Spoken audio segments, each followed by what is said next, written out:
আজ থেকে শুরু হইতেছে বিশ্ব ইজতেমা। যেই ইজতেমাকে ঘিরে আমাদের ছিল অনেক ধরনের একটা চেতনা। যেখানে আমরা চিন্তা করতেছিলাম সাদ গ্রুপ আর জোবায়ের গ্রুপ নিয়ে যে একটা গন্ডগোল এবং ২ গ্রুপ বিভক্ত হয়েছিল এই ইজতেমা কেন্দ্র করে। যেমন জোবায়ের গ্রুপ সাদ গ্রুপকে ইজতেমা করতে দেবে না এবং সাদ গ্রুপও জোবায়ের গ্রুপের কোনো কথা মেনে নিচ্ছে না।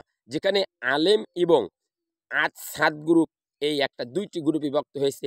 আজ থেকে শুরু হইতেছে ইজতেমার ১ম পর্ব।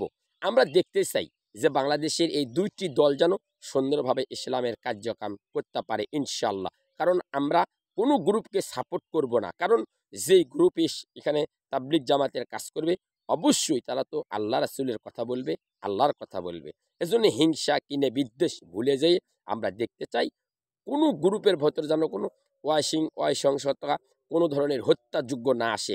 আমরা আমাদের জায়গা থেকে আমরা আমাদেরকে এতটুকুই মনে করি যে যেই ২টি গ্রুপ ইসলাম প্রচারের জন্য করে মাঠে ময়দানে আসতেছেন, যারা প্রথম জোবায়ের গ্রুপেরা ইজতেমা ময়দান করবেন, এখানে এমন কিছু বয়ান রাখা হোক যেখানে সাধারণ মানুষেরা উগ্রপন্থী না হয়, কোনো মানুষের প্রতি আক্রোশপূর্ণ না হয়, কোনো মানুষকে যেন আঘাত না করে, এদের মন মানসিকতা না হয়। রাসূল সাল্লাল্লাহু আলাইহি ওয়াসাল্লামের সুন্নাত তরিকায় তাদেরকে বয়ান শোনাতে হবে।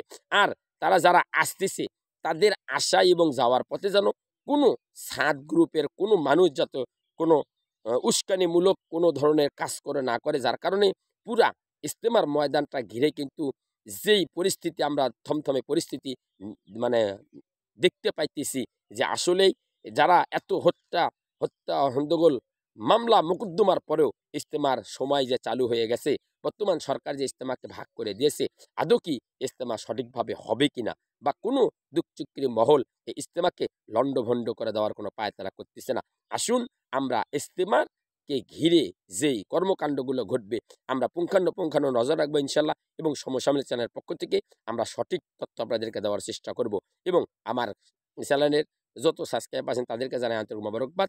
আর ইজতেমার ময়দান এটা কোনো ফরজ ময়দান নয়, এটা কোনো নফল নয়, ওয়াজিব নয়, এটা একটা মোস্তাহাবের ময়দান। এখানে যায়া হুমরি তুমরি করা, মানুষের সাথে খারাপ ব্যবহার করা, মানুষকে মেরে ইজতেমার ময়দানকে পরিচিত রাখা, ইসলামের ভেতরে যা তাকব্বুরি করা, এটা ইসলাম সমর্থন করে না। আসুন ইজতেমার ময়দানে আমরা যারা যাব আমরা একটু শান্ত থাকার চেষ্টা করব, এবং যদি কোনো ধরনের অগ্নিপূর্ণ বা কোনো হামলাপূর্ণ বক্তব্য আপনাদেরকে শোনানো হয় যে ওখানে হামলা করতে মামলা করতে হবে, তাদেরকে হত্যা করতে হবে, তাদের মারতে হবে, এ ধরনের বক্তব্য সঙ্গে সঙ্গে পরিহার করবেন। কারণ এটা ইসলামের কোনো আনুষ্ঠানিক বক্তব্য হতে পারে না। কোনো মুসলমান যদি কোনো মুসলমানের গায়ে আঘাত করে তাহলে সে মুসলমান আর থাকে না। রাসূল সাল্লাল্লাহু আলাইহি ওয়াসাল্লাম বলছেন, আমার যদি আমার কোনো উম্মত কোনো উম্মতের হাত থেকে নিরাপদ না থাকলেও সে আমার উম্মত নয়। তার মানে যেখানে নবী আপনাকে উম্মত করে নেবে না, সেখানে আপনি কিসের ধর্ম পালন করতে যায় আরেকজনের গায়ে আঘাত করবেন। আসুন আমরা ইজতেমার জায়গাতে সুন্দর রাখি এবং দিন প্রচারের যে ময়দান মনে করে নিয়েছি সেটাকে আমরা সম্মান করি। এখান থেকে হত্যাযোগ্য, খুন, ছিনতাই, রাহাজানি সমস্ত কিছু আমরা বন্ধ করে দেই ইনশাআল্লাহ। সবাই ভালো থাকবেন, সুস্থ থাকবেন। আল্লাহ হাফেজ।